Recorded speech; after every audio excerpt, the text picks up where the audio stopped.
Estamos novamente reunidos para tomarmos um café, trocarmos algumas ideias e juntos refletirmos sobre professor reflexivo, escola reflexiva, com e pela filosofia. Hoje, com o professor Jairo Rambo, que é secretário estadual da Associação Nacional de Educação Católica, ANEC, e administrador da Escola Menino Jesus. Aguarde um minutinho e já iniciamos o nosso programa.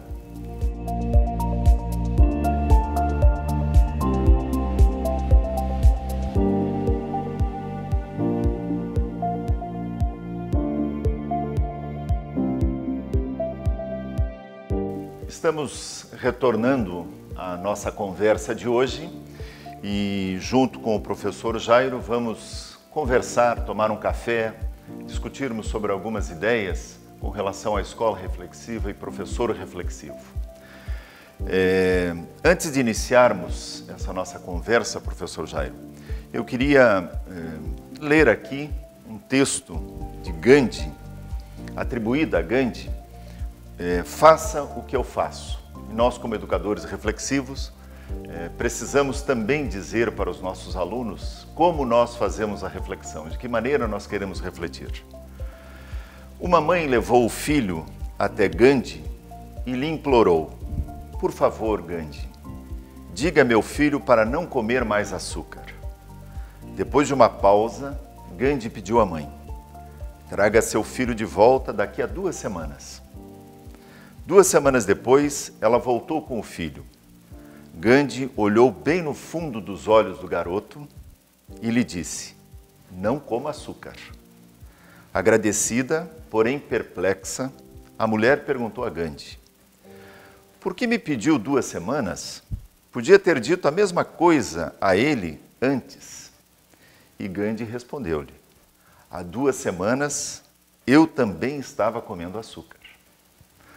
Professor Jairo, depois dessa história atribuída a Gandhi e que tem muito a ver com o nosso programa, vamos colocar para os nossos telespectadores quem é o professor Jairo Rambo.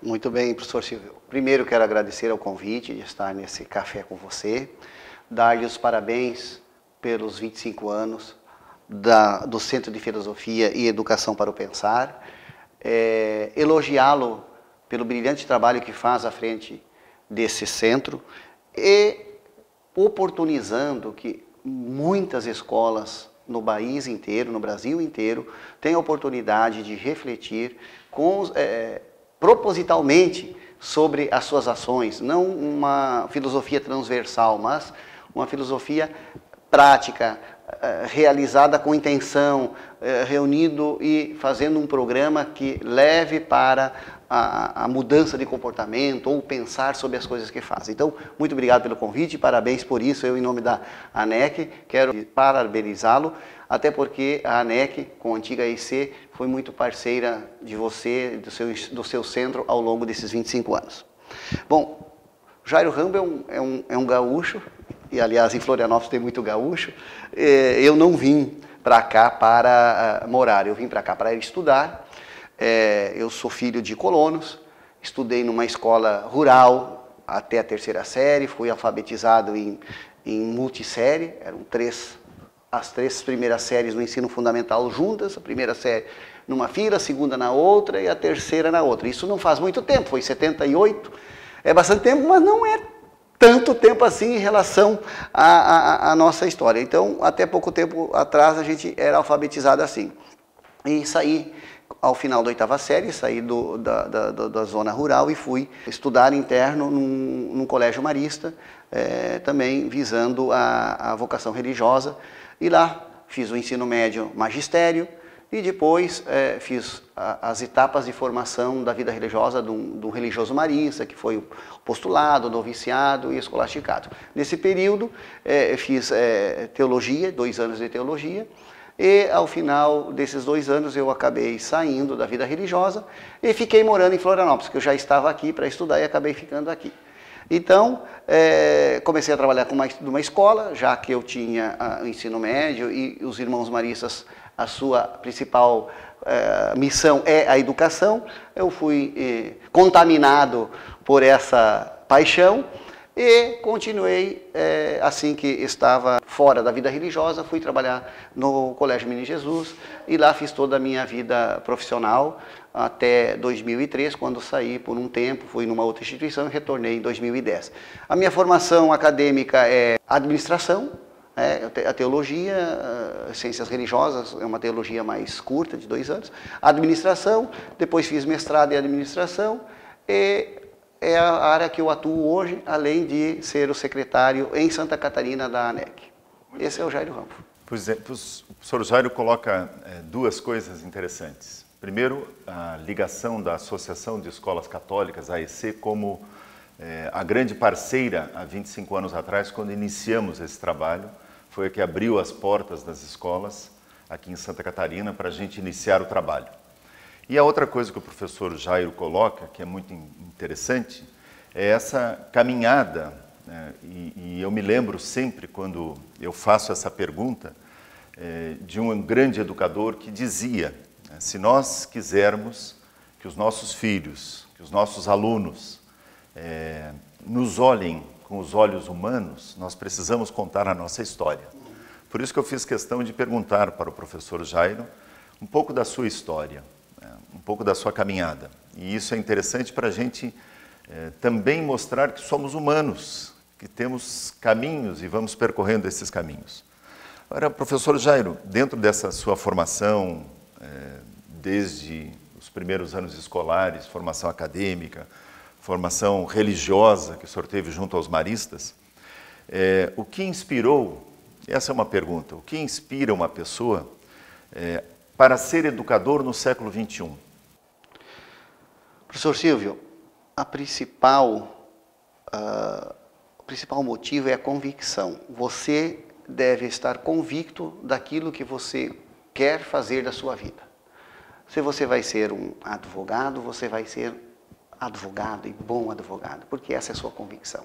Se você vai ser engenheiro, você vai ser um bom engenheiro, porque você tem convicção. E se você tem convicção, você gosta daquilo e acredita que através desta função, dessa atividade, dessa profissão, você vai fazer o bem para os outros, para a sua família, para a sociedade.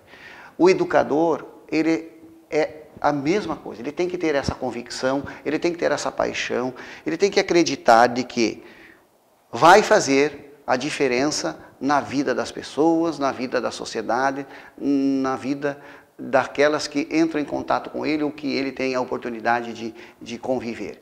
Então, a principal característica é fazer porque está convicto daquilo, porque gosta, porque optou por fazer aquilo, não porque sobrou aquilo. Então, sobrou aquela profissão. Ah, não sei, não, eu quero ser educador, eu escolhi isso. Essa tem que ser a principal característica que leve alguém a ser um educador. E se ele escolheu isso, com certeza ele vai fazer da melhor maneira. E a melhor maneira hoje é envolvendo o aluno no raciocínio, pensando junto, discutindo, descobrindo as coisas juntos, mediando a aprendizagem. Muito bem. O senhor fala em convicção. Eu acho que essa é uma palavra importante e forte no mundo de hoje, né? Nós precisamos ter convicções e defender essas nossas convicções. O Centro de Filosofia, nesses 25 anos, defende uma escola e uma educação reflexiva.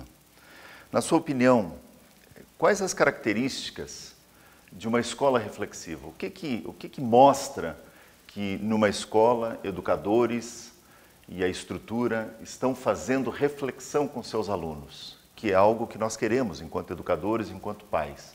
Então, quais as características de uma escola reflexiva? Então, professor Silvio, são muitas. Algumas mais aparentes, outras mais internas, a gente não consegue visualizar. Mas a primeira começa com a escolha do modelo ou do estilo de educação que quer fazer. Você quer uma educação em que o aluno participa, é envolvido, reflete, ajuda a decidir os caminhos da escola, ajuda a pensar com o professor o desenvolvimento do trabalho escolar. Então tem umas características pedagógicas, do jeito pedagógico de trabalhar. Outras do jeito de administrar, de conduzir a escola, em que envolve a comunidade escolar, envolve os funcionários, os professores, os colaboradores. Outra característica é pelo que ela entrega para a sociedade ao final do processo ou da etapa educacional em que ela se dedica.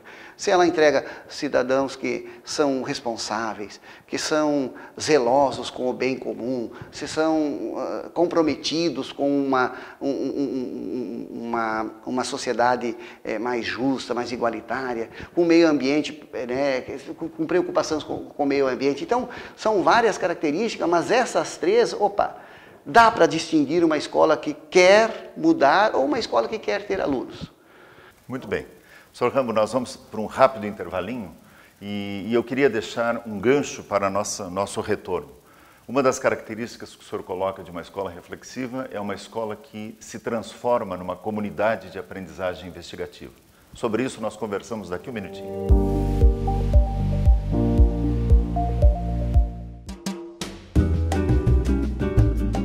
Cada vez mais as empresas estão utilizando a internet como canal de comunicação. Mais de 1 bilhão de usuários visitam o YouTube a cada mês, gastando mais de 4 bilhões de horas assistindo a vídeos. Periódicos, cíclicos, recorrem a nós para a gestão de crise. Uma pizza gastronômica.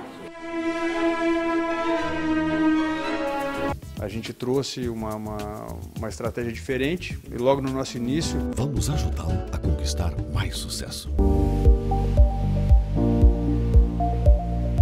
Retornando ao nosso programa, estamos pegando o gancho que deixamos logo antes do intervalo de uma escola reflexiva constituída como uma das características que o professor Jairo colocava, de se transformar numa comunidade de aprendizagem investigativa, que é o que nós queremos também com o trabalho filosófico nas escolas. Então, professor Jairo, essa escola reflexiva transformando-se numa comunidade de aprendizagem investigativa, como poderíamos pensar essa escola? Professor Silvio, o ponto inicial é o planejamento, é o currículo, é a intenção desse processo. Ele não surge naturalmente, ele tem que ser pensado, planejado, ele tem que ser intencional. A maneira que o professor vai desenvolver a sua aula, o seu trabalho, é que vai envolver os alunos nesse processo investigativo. Aquela postura do professor de ensinar, de explanar, de apresentar o seu conhecimento, ela vai contra esse processo.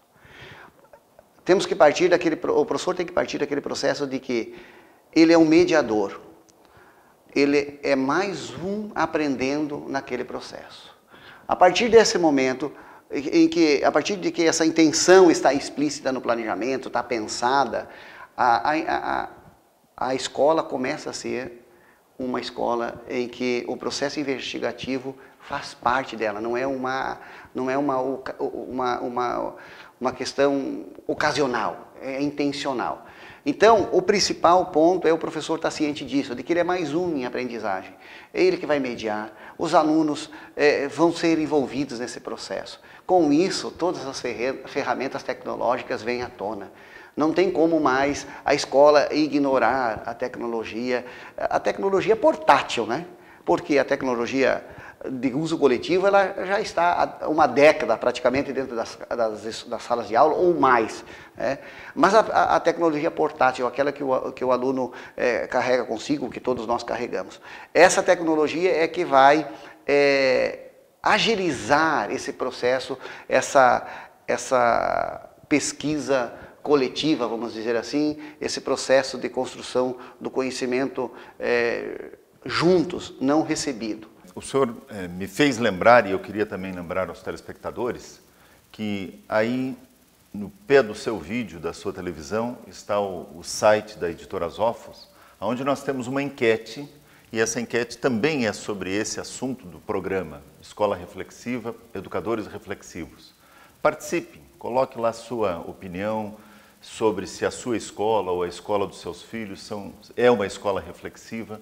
Coloque lá os seus dados, porque no final desse mês nós teremos o sorteio das pessoas que participarem, entrarem lá no site da editorasofos.com.br para receberem o livro Filosofia Viva. E eu queria então fazer também esse gancho, como o senhor coloca, do planejamento, da participação das pessoas, de pensarmos que a escola não pode estar fora desse mundo que está se modernizando. E queria lembrar também dos outros 2 programas, onde a gente falava desse assunto e entramos na questão tecnológica. Quando lá vimos, através de reflexões de outros educadores que aqui estiveram, que a tecnologia é um meio, não pode ser um fim. Assim como o livro didático é um meio, não é um fim. Assim como o professor em sala de aula tem que ser um meio, não tem que ser um fim. Será que se a gente conseguisse, enquanto educadores, se a gente conseguisse, enquanto escolas, fazer com que os alunos e a própria comunidade, a sociedade, entendesse que o conhecimento se constrói junto com os outros. O conhecimento se constrói a partir do que outros pensaram, dos autores dos livros, das ideias que surgiram, e que nós precisamos construir este pensar no século XXI. Então, essa escola que dita tecnológica é uma escola que também precisa ser humanizada, que precisa ter o espaço para o diálogo. Então, professor Jairo, falando dessa escola reflexiva que nós queremos que aconteça para os nossos alunos, para os nossos filhos, que é ensinada pelo diálogo, que o diálogo tem que ser ensinado, e a gente defende que tem que ter um programa para ensinar esse diálogo filosófico, desde a educação infantil até o ensino médio, e que incentive também para que aconteça nas famílias, para que os alunos possam, os filhos possam dialogar com os pais. Ela é um caminho que nós chamamos de uma revolução silenciosa do século XXI.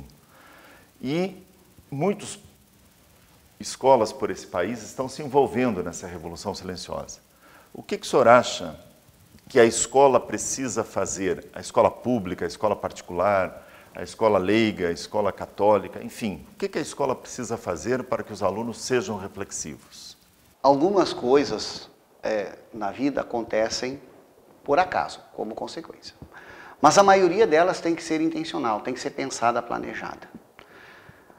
Não se desenvolve uma escola reflexiva, um professor reflexivo, ou um aluno reflexivo, se não tem um programa, um projeto, uma intencionalidade.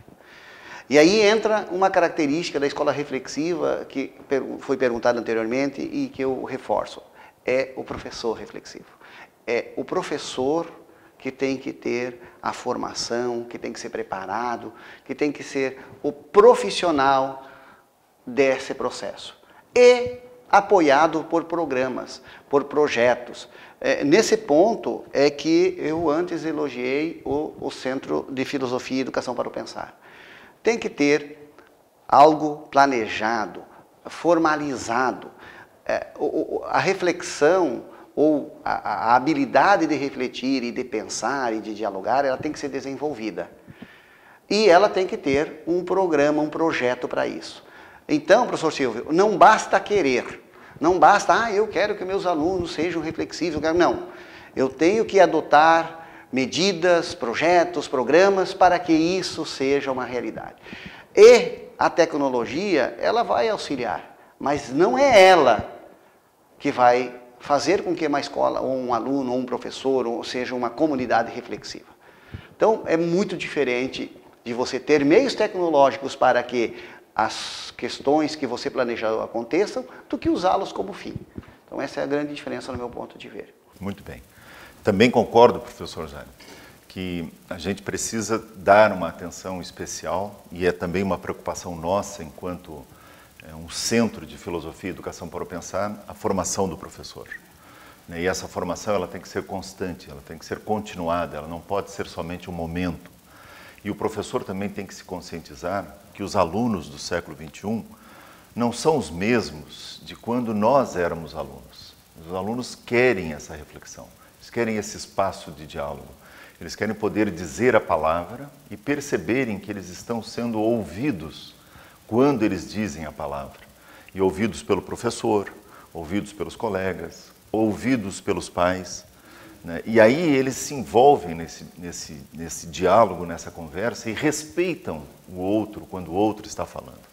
E isso é o que a gente colocava no começo da nossa conversa sobre a comunidade de aprendizagem investigativa. Quer dizer, nós precisamos fazer com que os nossos alunos tenham algo em comum quando estão na sala de aula, que é aprender. Eles estão lá para aprender. E o professor é o mediador desse saber junto com eles, por isso ele também está investigando e não simplesmente repassando conteúdos.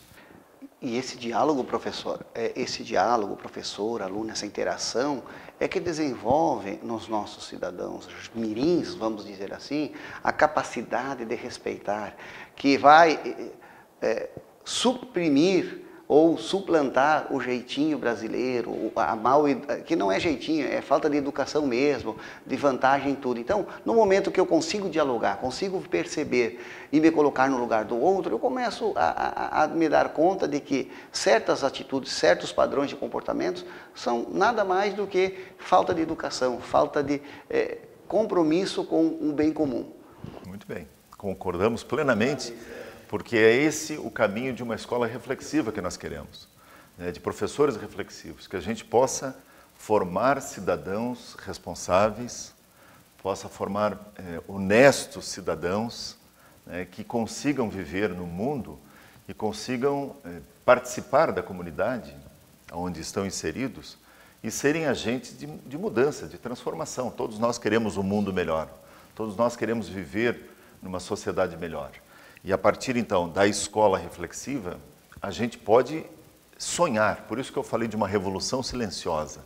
E essa não é uma expressão minha, é uma expressão que foi colocada por uma das pessoas que ajudou a escrever o livro 25 anos de uma caminhada reflexiva, que também é algo que eu queria passar para as suas mãos, professor Jairo, porque o senhor, como secretário aqui em Santa Catarina da ANEC, nós temos aqui no livro, quando falamos de Santa Catarina e desse trabalho que iniciou-se há 25 anos atrás, nós citamos aqui a Associação de Escolas Católicas, na época AEC, e o SINEP, Sindicato das Escolas Particulares de Santa Catarina, que deu todo o apoio para que nós iniciássemos esse trabalho junto às escolas.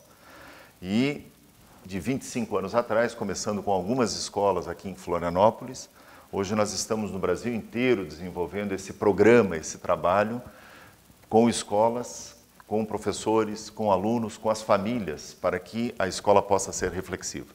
Então eu queria passar às suas mãos esse livro, porque o senhor também faz parte dessa história. Obrigado, professor, e parabéns, como já falei antes.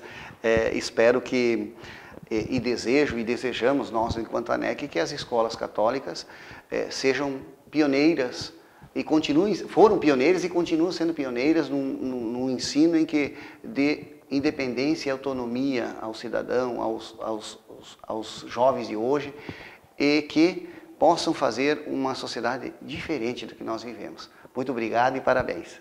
Muito bem.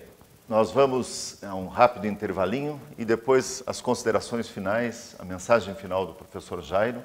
E lembrando, entrem lá no nosso site e participem da enquete sobre escola reflexiva. Só um minutinho.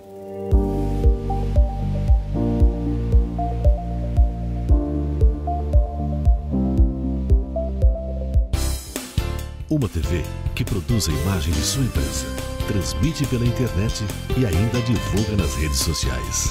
Já imaginou? X Floripa Web TV. Promova sua imagem aqui.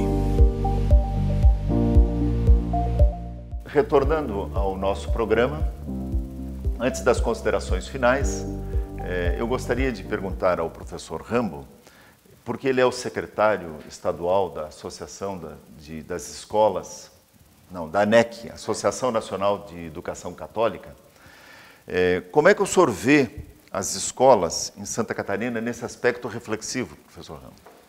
Professor Silvio, muitas das escolas que fazem parte, são associadas à nossa associação, então são todas elas de confissão católica, existe uma preocupação muito forte, muito real, de que não basta mais fazer ou propiciar ao aluno uma aprendizagem. Há uma preocupação real de ensinar e de propiciar momentos para que ele possa aprender a ser. Isso sempre foi.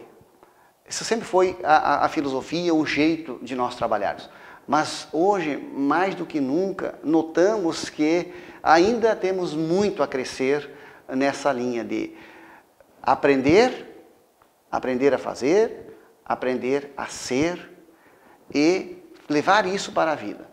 Então, avaliando as nossas escolas em Santa Catarina, que são em torno de 55 escolas em todas as regiões do estado, temos convicção de que estamos todos engajados nessa intencionalidade, de fazer com que os alunos que por lá passam e que escolheram as nossas instituições saiam com um bom e com um sólido conhecimento técnico, científico, mas também com uma sólida formação humana, cristã, e que saibam se colocar no lugar dos outros como cidadãos responsáveis, comprometidos com a sociedade atual. Então estamos bem focados nisso.